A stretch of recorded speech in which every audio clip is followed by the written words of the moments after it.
mais uma aula de psicoterapia. Vocês estiveram presentes no Holística em 2007, tivemos um contato direto, né? E tivemos a chance de falar cara a cara algumas coisas que ainda não pudemos abranger aqui nas aulas via internet, né? Inclusive a própria prova que foi utilizada no evento, por si só ela também é uma aula. Vocês notaram que era um caso, uma simulação de caso real, onde um sonho foi analisado.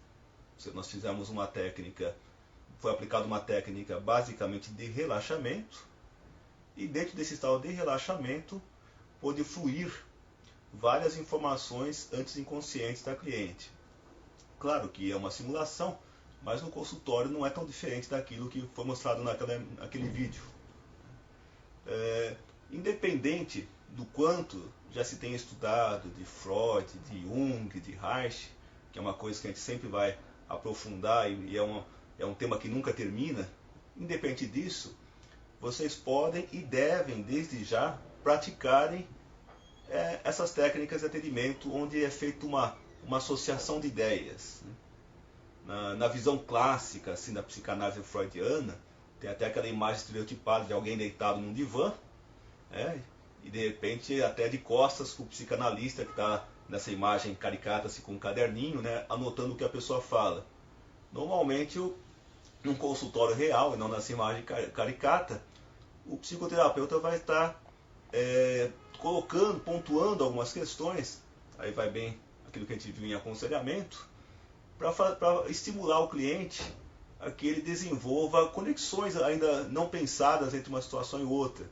Por exemplo, de repente entre uma emoção que ele tenha sentido naquela semana, algo que o tenha irritado, por exemplo, e alguma conexão com um fato passado da sua infância.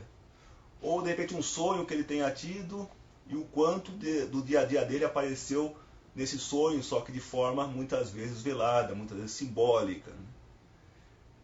Na verdade, essa técnica de ampliação da consciência, a gente acaba sendo facilitado para o nosso trabalho, porque a gente devolve para o cliente o poder e a capacidade de se aprofundar dentro do seu inconsciente. Na verdade, o nosso papel de catalisador, de facilitando esse processo.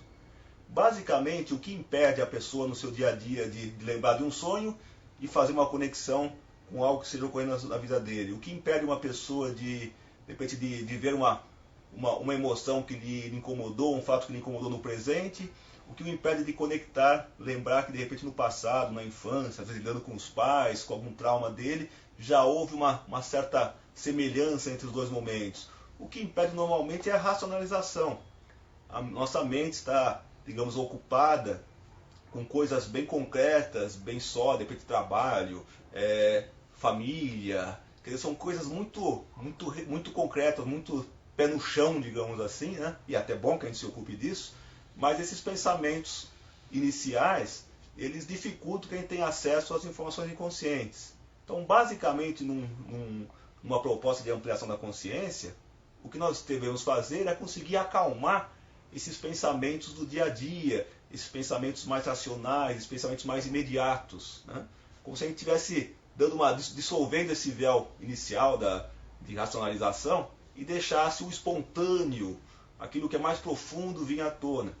É mais ou menos o que se propõe, por exemplo, nas meditações, onde a pessoa fica, um dos estilos de meditação, por exemplo, o Zazen, a pessoa literalmente fica parada de frente para uma parede, deixando seus pensamentos virem, passando, sem se apegar a nenhum deles, até que começam, limpando esses pensamentos iniciais, começam a vir pensamentos mais profundos. Num consultório, nós vamos acelerar esse processo, nós vamos catalisar. E basicamente o que nós devemos fazer é conseguir colocar o nosso cliente em estado de relaxamento. Aí existem infinitas técnicas para a gente poder utilizar. Quem tem mais facilidade com o trabalho corporal poderia usar o toque para obter esse relaxamento. Quem tem mais facilidade com uma indução verbal, conseguir falar para a pessoa relaxar, passar alguns comandos para que ela relaxe, ele pode usar a indução verbal. Se a pessoa tem facilidade para trabalhar com música, ela pode usar a música para induzir esse estado de relaxamento. De repente a pessoa trabalha com cristais, ela pode usar os cristais para obter esse estado de relaxamento. Enfim, existem vários caminhos que podem ser utilizados ou em separado ou em conjunto para conseguir colocar o cliente em estado de relaxamento. Aliás, é interessante que a gente tenha vários recursos diferentes à disposição no consultório, porque alguns clientes relaxam com uma técnica e não relaxam com outras. Então a gente precisa saber adaptar caso a caso, né? Mas o importante é que, uma vez o cliente sendo relaxado, a gente pode, verbalmente, induzi-lo a voltar, a retomar contato com aquele ponto focal daquela sessão, que pode ser um sonho, que pode ser um acontecimento da semana que o tenha perturbado, pode ser de repente depende do momento da terapia, pode ser alguma situação passada que venha sendo retomada naquela consulta para poder ser trabalhado, enfim. Deixar com que nesse estado de relaxamento o cliente possa aflorar a espontaneidade de tudo que ele disser. Ele tem que estimular uma certa, não digamos ansiedade, mas uma certa agilidade nas respostas, porque se deixar o cliente elaborar o que ele vai falar, ele vai realmente vai racionalizar. E se ele racionalizar, ele vai fugir da nossa proposta, que é justamente ser espontâneo e com isso permitir que o inconsciente aflore.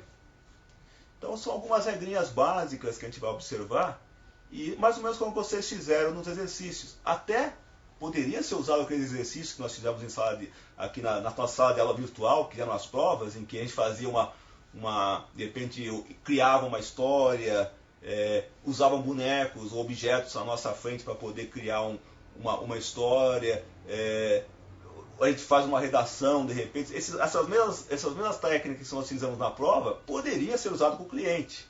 Se ele for muito resistente, por exemplo, é um caminho de lidar.